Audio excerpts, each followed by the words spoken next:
Diqqat qiling vatandoshim, leksiyamizning davomi. Jungo taraf xabar e'lon qilgan xabarida mundaq oshkorladi. Mingjanju vakilligidagi Jungo saqchi ministerligi, Jungo bexatarlik ministerligi, ya'ni Anchen bu. Jungo adliya ministerligi, Tor bilogi, qatorliq ministerliklarning mas'ullari birlikda Amerikani ziyorat qiladi. Diqqat vatandoshim. Ziyorat jarayonida Amerika Qo'shma Shtatlar davlat ishlar kotibi John Kerry bilan ko'rishdi, deb xabar qilindi. Lekin Mingjanju bilan Amerika taraf yana boshqa qaysi temalar bo'yicha suhbatlashdi. Bu to'g'rida hech nima deyilmadi. Diqqat vatandoshim. Lekin Mingjanju bilan Amerika taraf yana boshqa qaysi temalar bo'yicha suhbatlashdi. Bu to'g'rida xabarda hech nima deyilmadi. Axborot xabarda Mingjanjuning so'zlaridan naql keltirib bunda ko'rsatildi. Jungo tarafdan torbat hujumlari va savdo maxfiyatini o'g'irlashga qarshi turish maydoni mustahkam. Mayli kim bo'lsin, davlatimizning ichki qismida tor hujumi qiladi ekan yoki maxfiyatni o'g'irlab, davlatning qonuniga xiloflik qiladi ekan, buni qonun so'rashda qilish kerak.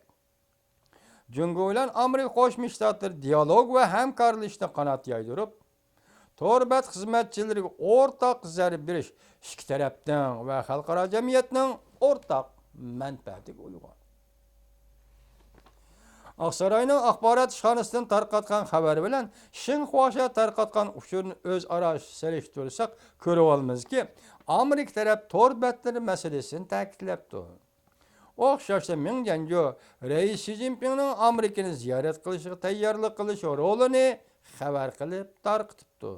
Jungo taraf bo'lsa torbat masalasini gavdalak ta'kidlabdi. Tahlil qilaylik. Yaqindan bir torbatlar va matbuotlarda Amerika torbatlariga hujum qilgan Jungo shirkatlarini jazolash va ularga embargo yurgizish masalasi keng ko'lamda muhokama qilingan edi.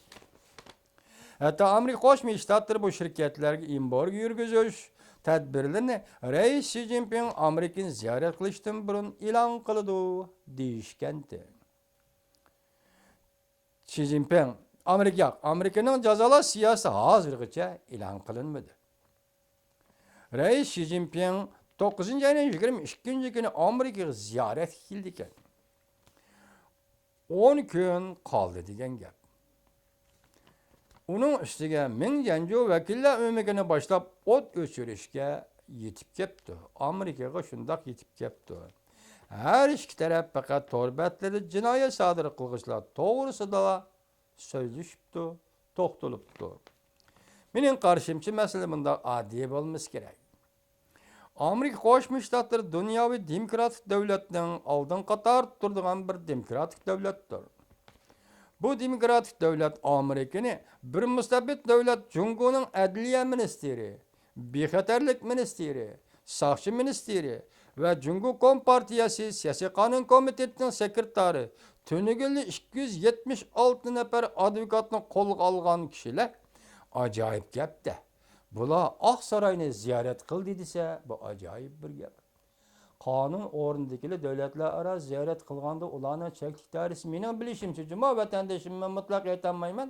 Mening bilishimcha bu parlamentning qonun chiqarish komiteti bilan uchrashadigan ish.